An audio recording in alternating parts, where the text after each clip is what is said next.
She walked through the heavy double doors of Jefferson High, a flawless imitation of a 16-year-old girl.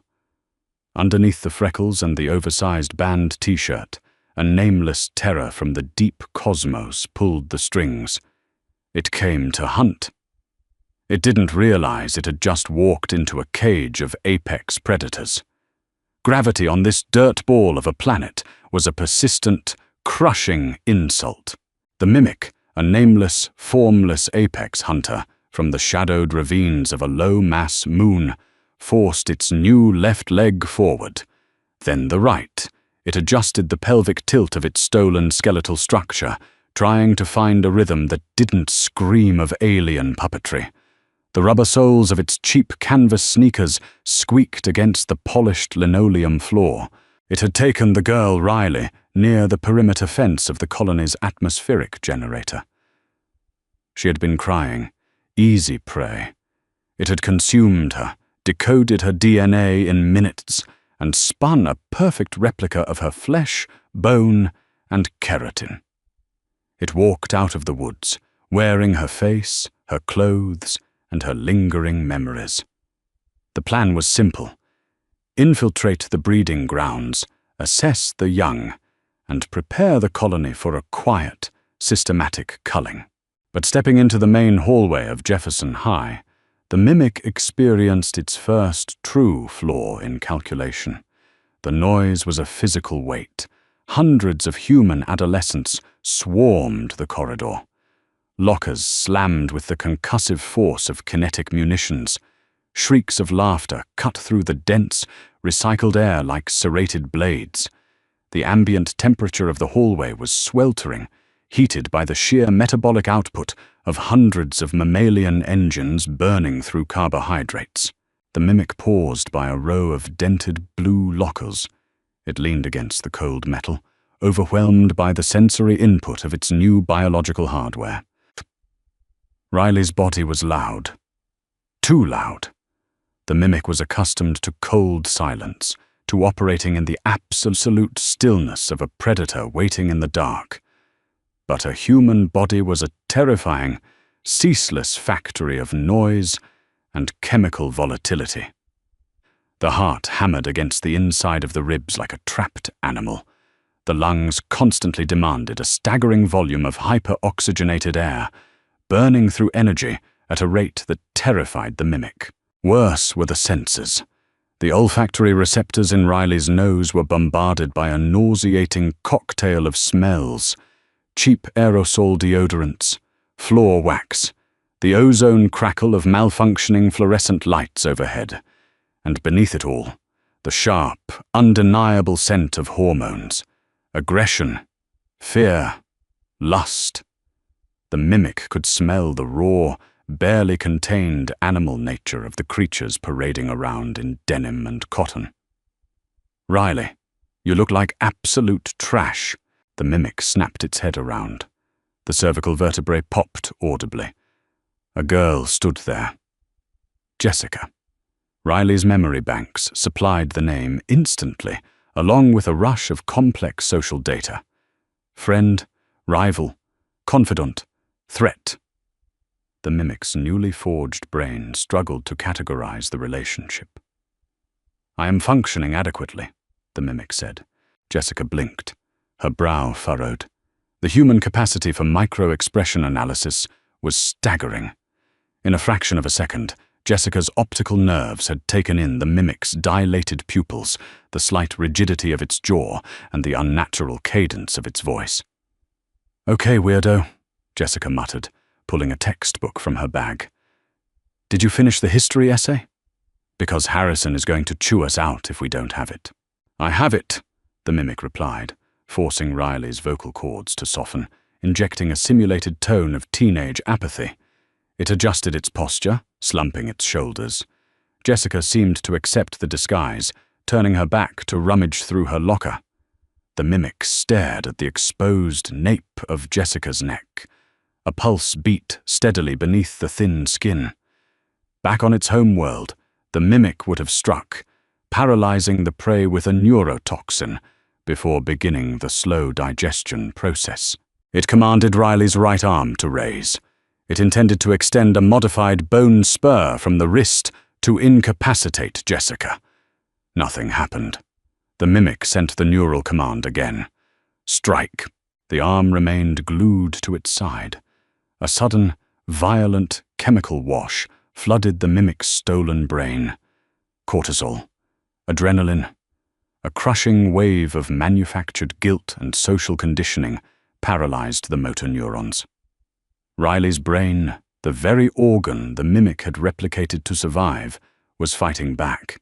It was hardwired to protect its pack.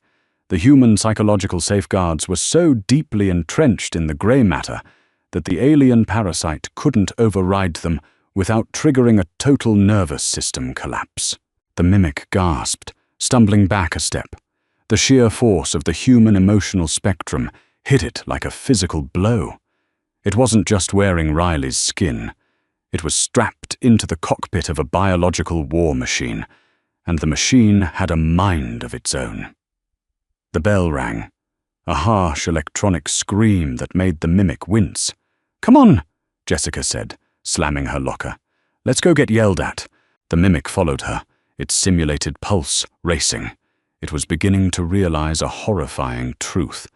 Humans were classified as a Tier 1 Deathworld species, but the mimic had assumed that only applied to their adult soldiers. It assumed their young would be soft, malleable, helpless.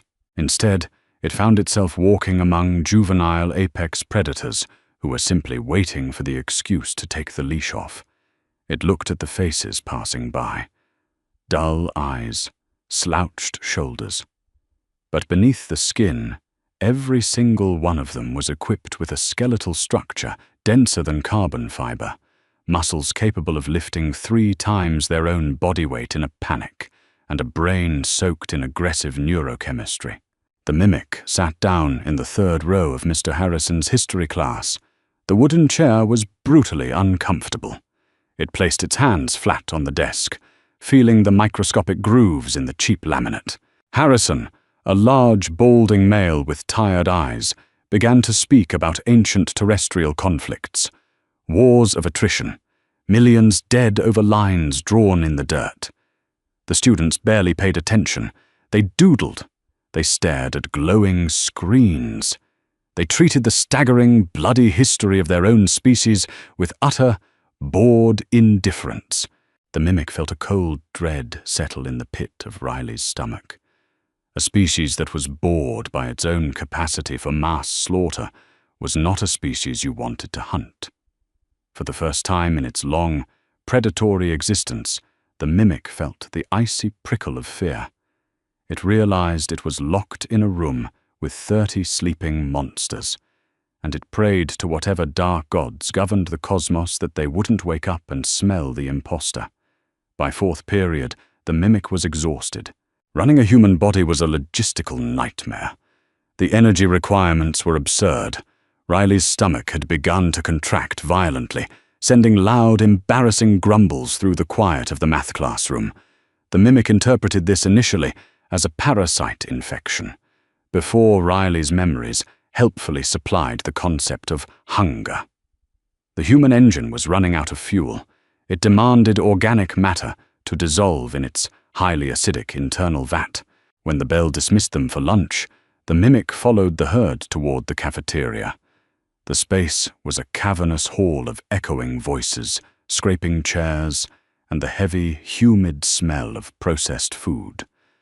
The mimic carried Riley's plastic tray, observing the feeding rituals of the Deathworlders. It was horrifying. A boy at the table next to them was consuming a slice of something called pizza, smothering it in a red liquid that the mimic's chemical receptors identified as highly acidic, heavily spiced with capsaicin.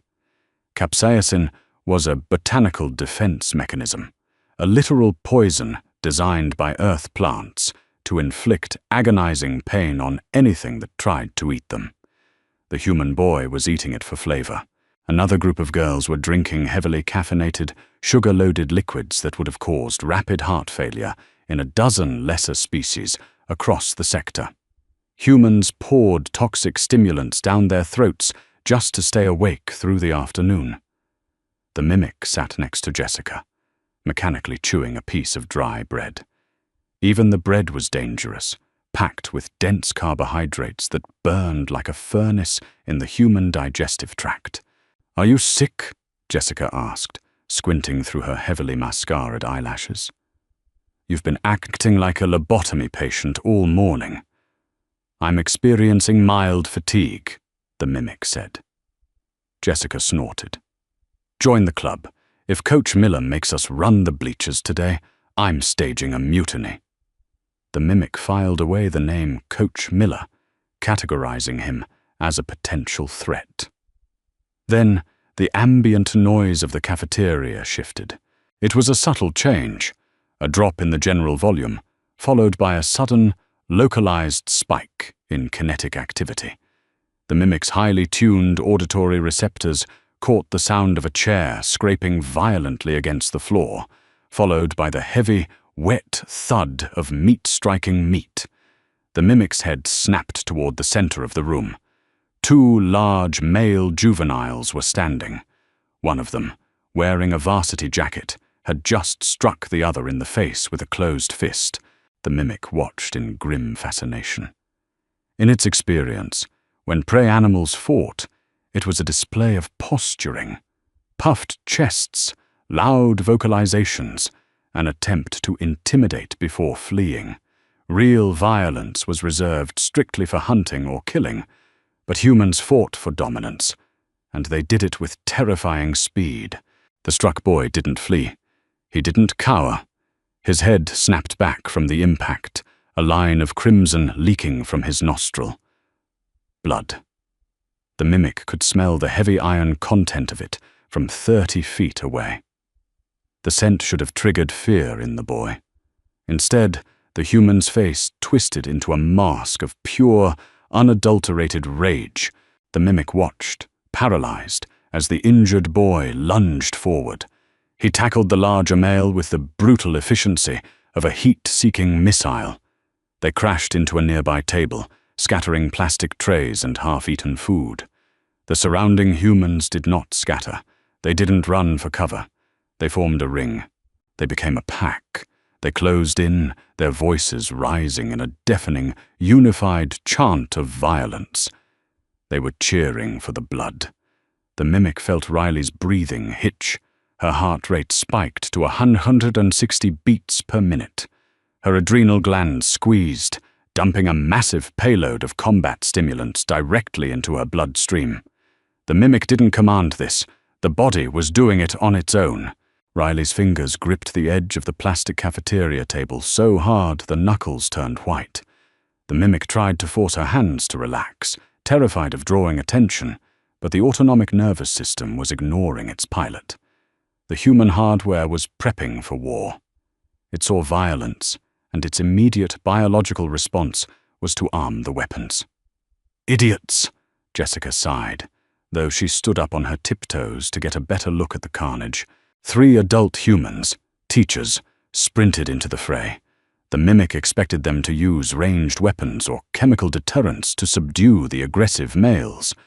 Instead, the adults waded directly into the striking fists, using their own superior mass and leverage to physically tear the combatants apart. It took 3 grown men to hold back the bleeding boy, who was still thrashing, spitting red onto the linoleum, trying to get his hands around the throat of his rival. The sheer blunt force durability of the species was staggering. The boy had taken a blow to the skull that would have cracked the carapace of a Zerillian shock trooper, yet he was still functioning at peak combative capacity. The cafeteria slowly settled as the belligerents were dragged out through the double doors. The pack dissipated, returning to their toxic food and casual conversations, as if they hadn't just witnessed a display of primal savagery. The mimic sat perfectly still. Riley's hands were shaking. The adrenaline was slowly leaving her system, resulting in microscopic muscle tremors. The mimic felt a cold sweat breaking out across her forehead. The body's cooling system was activating, venting the heat generated by the stress response. "You okay, Rye?" Jessica asked, noticing the pale sheen of sweat on her friend's face. "I am recalibrating," the mimic whispered. It wasn't a lie. It looked down at Riley's soft, unblemished hands. It had thought humans were weak because they lacked armor. No scales, no natural weapons, no venom. Just soft, pink skin wrapped around brittle bones. But the mimic finally understood. Humans didn't need armor. Their entire physiology was a weapon. They healed fast. They ignored pain. They consumed poison for recreation. And when backed into a corner, their own brains flooded their bodies with chemical cocktails that turned them into fearless, unyielding berserkers. And the mimic was trapped inside one. Worse, it realized that the disguise was a two-way street.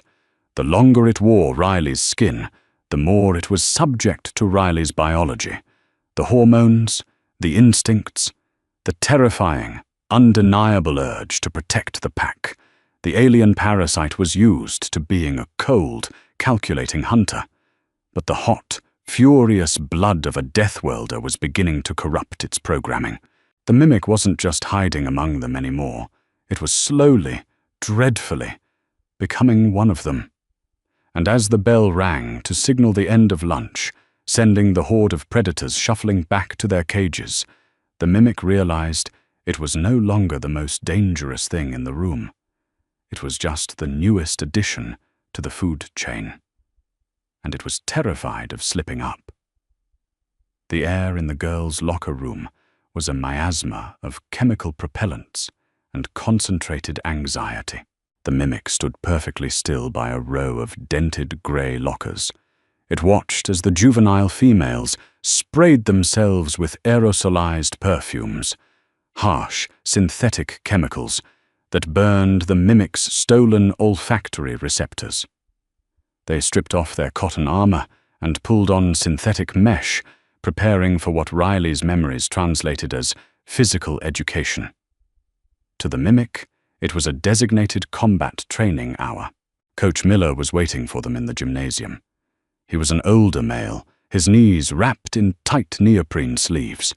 His face was a map of deep creases and sun-damaged skin, a testament to decades spent surviving the corrosive solar radiation of this planet. He held a metal whistle between his teeth. He didn't look fast, but the mimic could read the dense, coiled tension in his heavy musculature. He was an aging alpha, maintaining control through pure, unyielding authority. The whistle shrieked. It was a frequency that made Riley's eardrums vibrate painfully. "Bleachers!" Coach Miller barked. 10 sets, up and down. If I see you walking, the whole class does it again." A collective groan echoed off the varnished hardwood floor, but the pack immediately turned and shuffled toward the towering wooden risers. The mimic fell into step beside Jessica. It analyzed the architectural incline of the bleachers. The vertical climb was steep. The biological energy required to haul Riley's mass up and down those steps 10 times was mathematically staggering. The mimic's alien species were ambush predators. They relied on total camouflage, infinite patience, and a single, explosive burst of kinetic energy to paralyze prey. If the strike failed, they retreated. Prolonged exertion was a death sentence on a low-mass moon. It drained the metabolic reserves too quickly, but as the mimic began to climb, it experienced the terrifying reality of human persistence hunting. By the third set, the human engine began to redline. Riley's lungs expanded violently, desperate to pull more oxygen into the bloodstream. The heart was a jackhammer against her ribs, the tempo climbing past 160 beats per minute. The mimic felt a rising panic. In its original form, this heart rate preceded total cardiac failure. It prepared for the biological shutdown. It waited for the muscles to seize, for the body to collapse and die. It didn't.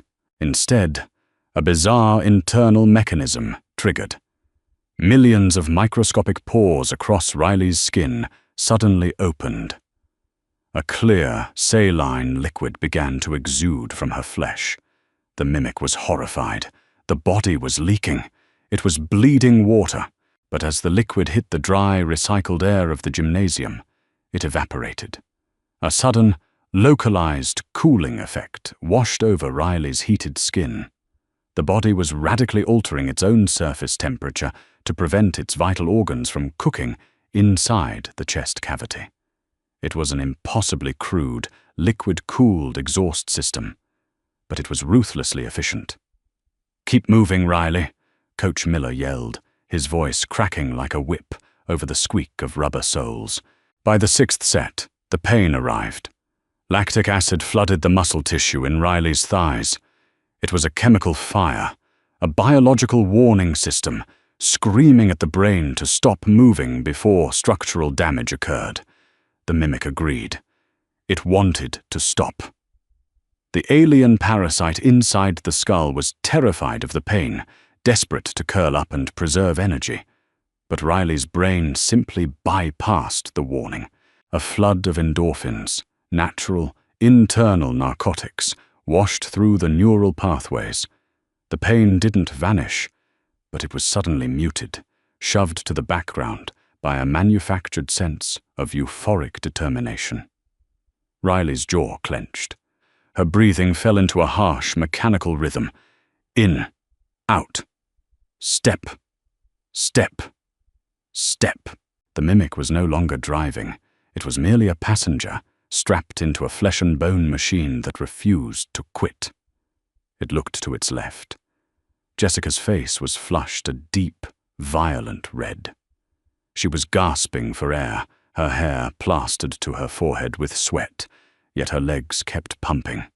The entire pack was enduring localized tissue failure, yet they moved in absolute unison, driven by nothing but stubborn, pack-bonded spite. On the 8th set, the anomaly occurred. A heavy industrial equipment cart, loaded with dense leather medicine balls, was bumped by a group of males roughhousing near the gym doors. The locking mechanism on the wheels snapped. The metal cart, weighing roughly 300 pounds, began to roll down the slanted concrete ramp beside the bleachers. It was picking up speed, barreling directly toward the bottom step, where Jessica was just turning to begin her 9th ascent. The mimic calculated the trajectory instantly. The cart would strike Jessica's lower extremities at a velocity sufficient to shatter the tibia and fibula. In the wild, a crippled pack member was abandoned. They were dead weight. The mimic's core programming dictated survival of the self above all. Step back. Avoid the kinetic impact. Let the weak perish. But Riley's nervous system didn't consult the alien parasite. Before the mimic could even process the decision, Riley's adrenal glands dumped a massive, toxic payload of epinephrine directly into her heart. Time dilated. The human optical receptors tracked the rolling metal cart with the precision of a targeting computer. Riley's body moved. The mimic didn't command the legs to pivot. It didn't order the arms to extend. The human pack protection instinct overrode the alien software completely. Riley dropped the final 3 steps, throwing her center of gravity forward. She didn't try to stop the cart with her hands. The human brain subconsciously knew the bones in the wrist would snap. Instead, Riley drove her shoulder directly into the heavy metal frame. Bracing her right leg at a 45-degree angle against the polished floor, the impact was a brutal, concussive crack. The kinetic energy transferred through Riley's shoulder, down her spine, and into the hardwood floor. Her sneaker left a long, black rubber skid mark against the varnish. The cart groaned, tilted on 2 wheels, and then slammed back down, coming to a dead, shuddering halt mere inches from Jessica's knee. Silence fell over the gymnasium. Only the hum of the fluorescent lights remained. The mimic was frozen. The pain in Riley's shoulder was blinding. The collarbone was bruised, the muscle tissue severely compressed. But she hadn't broken. The calcium-dense skeletal structure had absorbed a kinetic shock that would have liquefied the mimic's original form. Jessica stood there, pale and wide-eyed, staring at the heavy metal cart. "Holy crap," a boy muttered from the bleachers. Coach Miller jogged over, his heavy brows drawn together. He looked at the cart, then down at Riley, who was still locked in the bracing stance, chest heaving, adrenaline cooking her blood. "You all right, kid?" Miller asked, his voice entirely devoid of its earlier bark. The mimic tried to process what had just happened. It had risked its own structural integrity to save another organism. It was a profound biological error. It was irrational. It was completely, undeniably human. "I am fine," the mimic managed to say, pushing Riley's vocal cords through the heavy, ragged breaths. Jessica grabbed Riley's arm, her grip tight and trembling. "You blocked that. You just threw yourself in front of it." The mimic looked at Jessica's hand on its stolen arm. It expected to feel the cold, calculating urge to shake the prey off. Instead, a warm, bizarre sensation blossomed in the center of Riley's chest. It wasn't adrenaline. It wasn't a chemical survival response. It was a dopamine reward. The human brain was actively, heavily rewarding the parasite for protecting the pack. "It was rolling," the mimic said simply, borrowing Riley's teenage cadence. "Didn't want you to get crushed." Coach Miller nodded slowly, a look of grim respect in his tired eyes. "Good reaction time. Go hit the showers, both of you. You're done for the day." As they walked back to the locker room, Jessica kept her shoulder pressed firmly against Riley's. It was a physical tether, a declaration of bonded loyalty. The mimic walked in silence, the throbbing pain in its shoulder acting as a steady, rhythmic reminder of the terrifying machine it was piloting. It had infiltrated a Deathworld, but the Deathworld wasn't just outside. It was in the blood, the bone, and the brain of the very suit it wore. The walk home was a slow transition from the harsh geometry of the school to the quiet, sprawling grid of the human suburbs. The primary star of this system was dipping below the horizon, painting the smog-tinged clouds in bruised shades of purple and orange. The mimic walked, with its hands shoved deep into the pockets of Riley's worn denim jacket. The autumn air was growing cold, and the human skin reacted immediately, raising tiny bumps to trap a microscopic layer of insulating air. It was a futile gesture, an evolutionary hangover from when these apex predators were covered in fur, yet the body stubbornly refused to abandon the protocol. The mimic's mission parameters pulsed faintly in the back of its mind. Infiltrate, assess, transmit coordinates, prepare for the culling. The parasite was supposed to wait until nightfall. It was supposed to find a high elevation point, access the rudimentary alien hardware buried deep in its original genetic sequence, and emit a high-frequency subspace burst. The fleet was waiting on the edge of the system. They were hungry. They were expecting a world of soft, oblivious mammalian prey. The mimic stopped walking. It stood beneath the flickering amber light of a sodium street lamp. A stray dog, a heavily muscled terrier mix with a scarred snout, trotted out from a nearby alley. It froze when it saw Riley. The dog's ears pinned back. The fur along its spine stood up. Animals knew. They could always smell the wrongness, the cosmic rot of something that didn't belong in their ecosystem. The dog let out a low, vibrating growl, baring teeth designed to crush bone. Yesterday, the mimic would have killed it. It would have extended a bone spur, severed the creature's spinal cord in a fraction of a second, and left the carcass in the gutter. But today, Riley's brain recognized the dog. It belonged to the neighbor, Mr. Henderson. Its name was Buster. It had a habit of escaping its fenced yard. Before the mimic could formulate a predatory response, Riley's body took over. She crouched down, making herself smaller, less threatening. She extended one soft pink hand, palm up. "Hey, Buster," she murmured. Her voice was calm, laced with a gentle, soothing tone that the mimic had absolutely no control over. "It's okay, buddy. Go home." The dog stopped growling. It sniffed the air, confused. The scent of the alien predator was there, buried deep, but it was heavily masked by the overwhelming chemical markers of sweat, cheap perfume, and human empathy. The dog whined, tucked its tail, and trotted back down the alley, returning to its territory. The mimic stood back up. It looked at its own trembling hands. The mission was a suicide run. The mimic realized this with absolute, chilling clarity. If the fleet arrived, they would drop into the atmosphere, expecting a slaughter. They would find billions of these creatures. Creatures that drank poison for fun.